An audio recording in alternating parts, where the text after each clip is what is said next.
Hey there, welcome back to Abundant Living.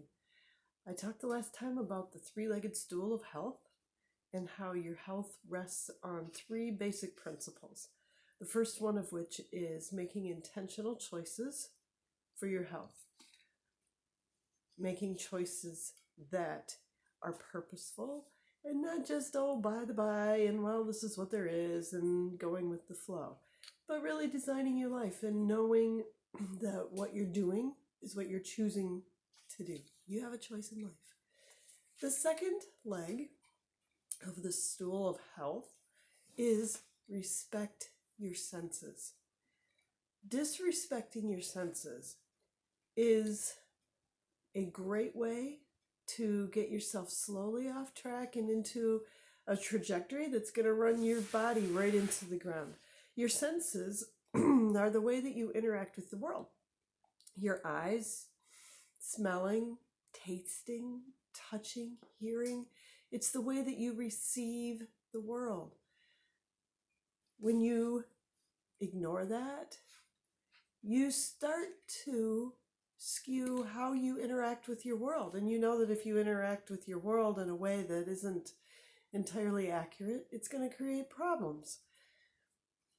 So paying attention, this one's about paying attention to what your body's telling you again. Is that music just too loud? Does it feel like it's assaulting you? Is something that you're watching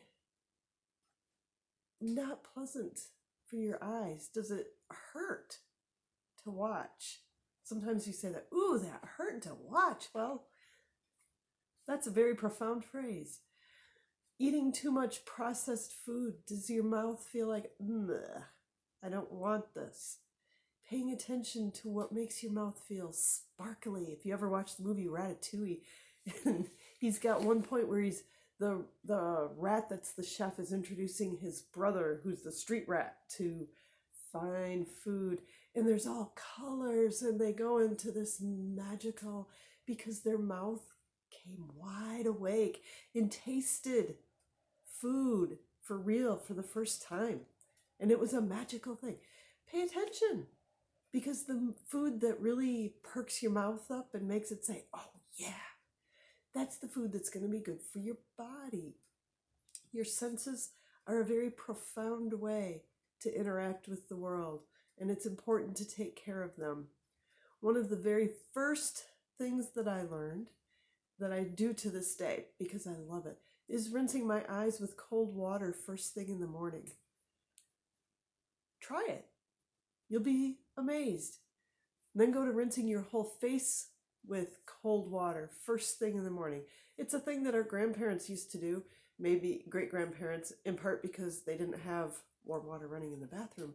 But it's a really profound thing to do to wake yourself up, get your senses perked up, wash your eyes first thing in the morning with cold water. You'll be amazed at what that does for your senses. Respecting them, taking care of them. It's a profound way to wake up your more subtle senses. Your senses of self-preservation. Your sixth sense of intuition, because your senses are going to more accurately read your world and give you feedback about what's going on. So you're going to pick up on the subtle things. Respecting your senses. Taking care of and honoring the feedback that they give to you. That's the third leg of your stool. You've got making intentional choices rather than negligent choices. And now respecting your senses. So, just those two things, you're already more stable and you can start rocking your health. We do a whole section on sense care. That's a whole habit in the course of lifestyle habits that I teach. So if you're curious about how you can maybe take better care of your senses, what are some tips and tricks that you can use? Get hold of me. Let's have a conversation. Find out. Three-legged stool of health. Have a great day.